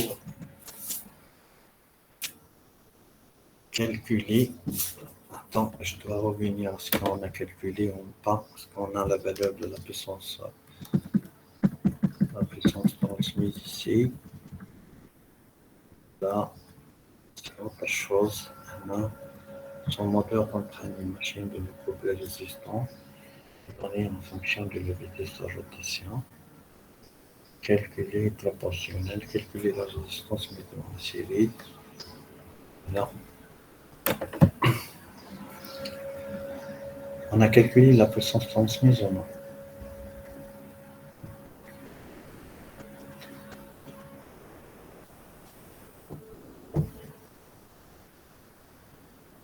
Oui, c'est un autre fonctionnement.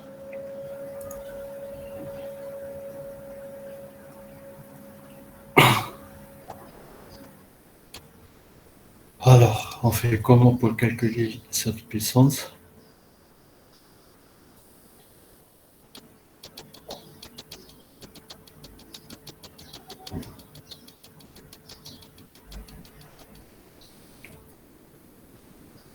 souviens pas, est-ce qu'on a calculé la puissance transmise ou non?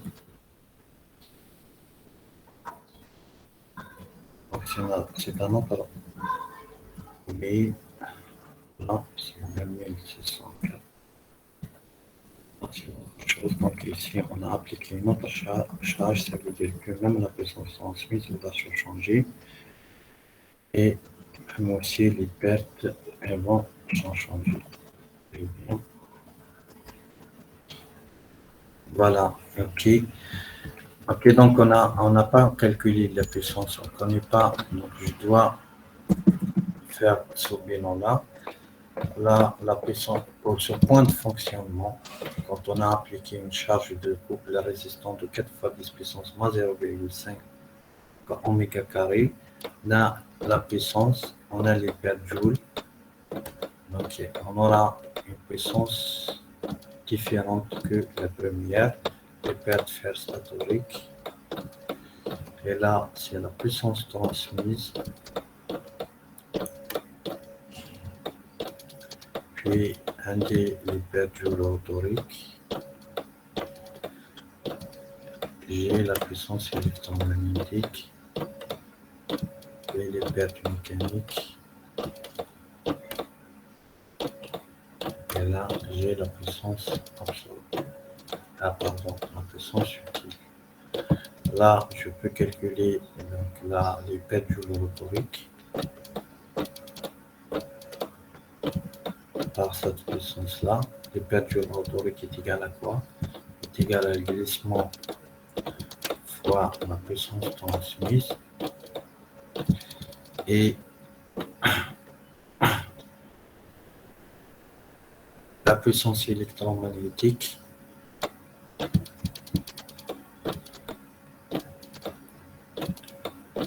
est égale à quoi?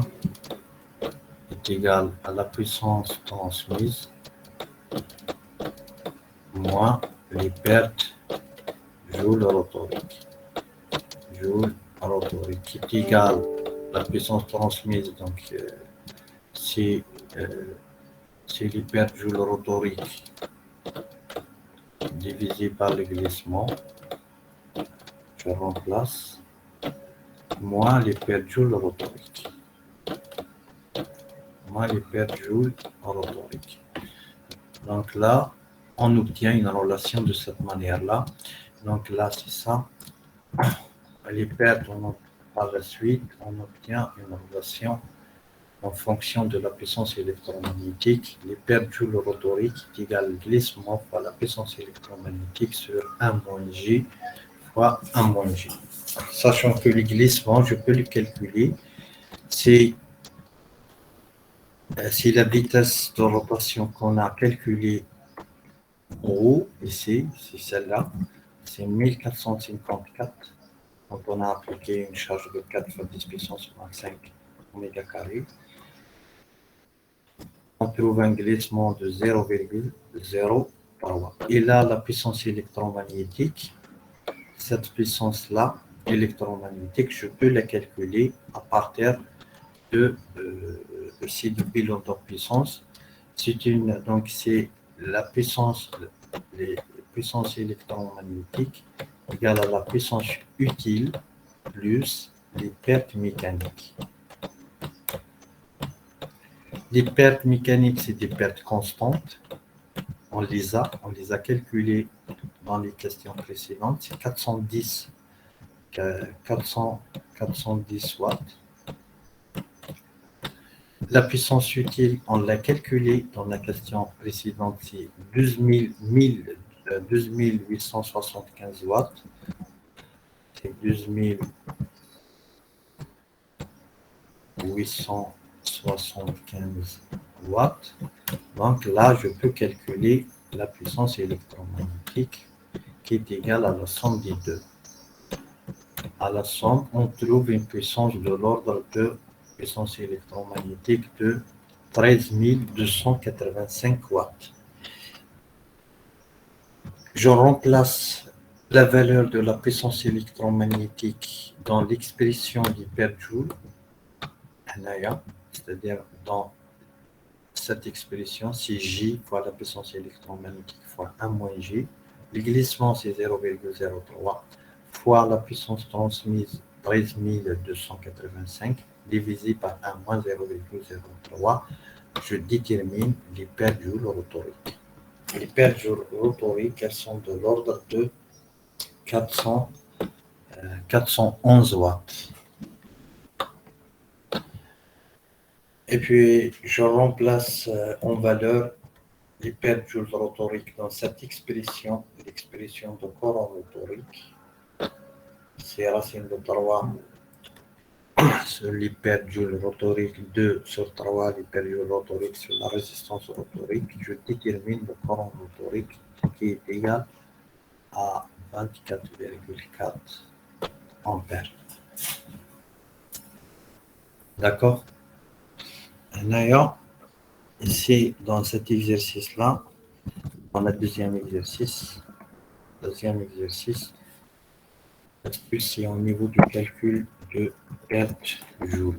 Là, donc ça, l'exercice ou bien les questions, cette question-là, pour le corps rotorique, est-ce que c'est au niveau du calcul des pertes joule? Parce qu'on ne connaît pas les pertes joule rotoriques. Là, on a changé la puissance elle a sauté, elle a changé quand on a appliqué le couple résistant. Donc, ce qu'on a fait, on a fait le sens inverse. On a une puissance utile, on connaît sa valeur, elle est connue. Les pertes mécaniques, c'est des pertes constantes. Elle ne change pas en fonction de la charge. Donc, elle a la puissance électromagnétique. Ça veut dire que je peux calculer cette puissance-là électromagnétique. Et si j'arrive à déterminer cette puissance électromagnétique, je peux calculer les pertes joule rotoriques. Donc, je peux calculer les pertes joule rotoriques. OK? Et si je connais la valeur des pertes joule rotoriques, je peux déterminer les courants rotoriques. C'est 3 sur 2, R et R au carré. Je détermine le courant rotorique par cette expression. C'est la racine carrée de 3 sur 2. L'hyperjoule sur 2 sur 3 à la résistance rotorique. OK?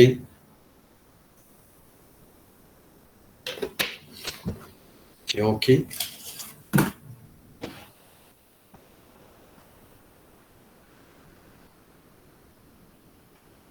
Oui, monsieur. OK.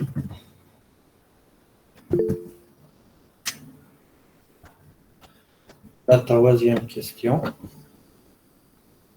elle nous demande de calculer la résistance à mettre en série avec chaque phase de rotor pour que le moteur démarre avec un couple maximal de l'ordre de 150 Nm. Donc ici, on joue sur les glissements à couple maximal, donc il est facile.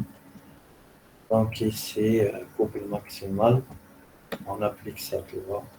Le glissement sur la résistance, le glissement 1 sur la résistance rotorique, c'est avant d'ajouter la résistance, égale glissement 2 sur la résistance rotorique plus RH. Ici, on a inséré la résistance, on l'a appelée RH. Et là, je calcule la vitesse de rotation, glissement J2. Il nous a donné la valeur du couple maximal, c'est 150, qui est égal à moins 1,84 fois la vitesse maximale plus 2760. Je cherche cette vitesse-là. Cette vitesse, elle est de 1418,5.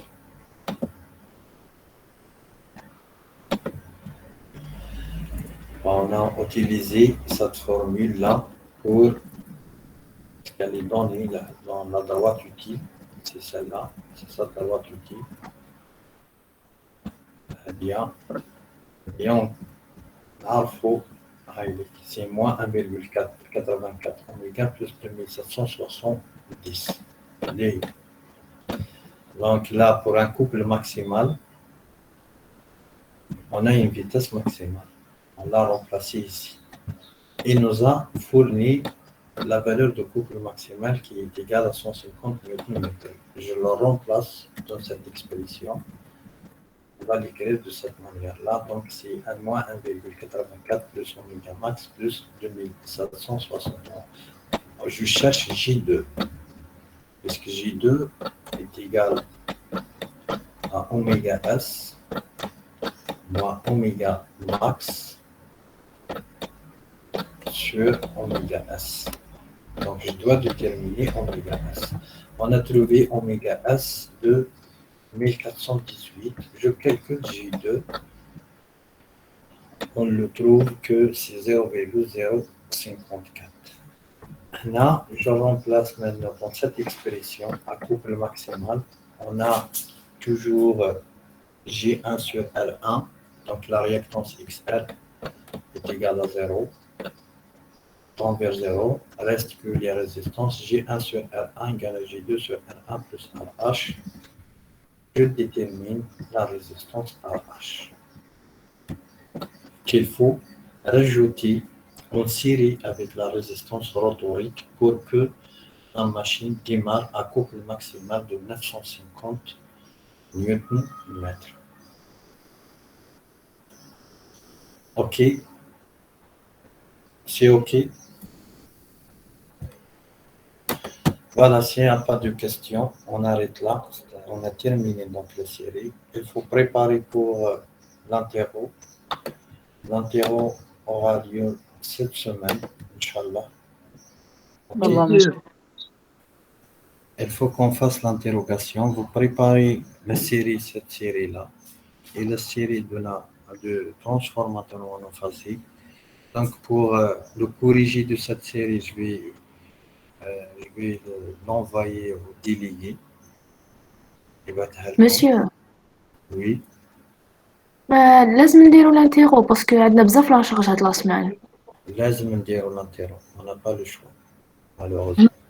عندنا طروز Les autres groupes ما داروش. Les autres groupes تاع في لا سيكسيون تاعنا ما داروش l'intero. قالوا نحسب لكم ليكزو الاول في l'examen. Si on doit faire l'intero. صح مسيو غير الجروب تاعنا ما راح يجوز. شوفوا كتا حبيتو. كاين الخميس، كاين ديمونش، كاين ماردي، كاين لاندي لابريميدي، كاين ميركرودي اوسي. ماتيني و مسيو هاد لا سيمان اون ا بوكو دانتيرو عندنا دي زيكزامان ميم تاع تي بي. تما سي فو فولي لو روتاردي بلوس سينو نديروه الجودي بروشان. ماشي هدايا، ماشي تاع السمانة. ماشي تاع السمانة هدايا. سي لو جودي دو شوف calendrier. حبيت تدخل jeudi avant les examens. Le jeudi, donc le jeudi prochain, c'est 26. Ça veut dire le jeudi de 2. Oui, de préférence. Oui, monsieur, de préférence. Soit voilà, le jeudi de 2. D'accord. D'accord, merci, monsieur. D'accord, monsieur, merci. Ok, merci à vous et bon courage pour les interros, les examens, les tests typiques. Bonne fin de journée. خالو طاكح لا صح. Ok.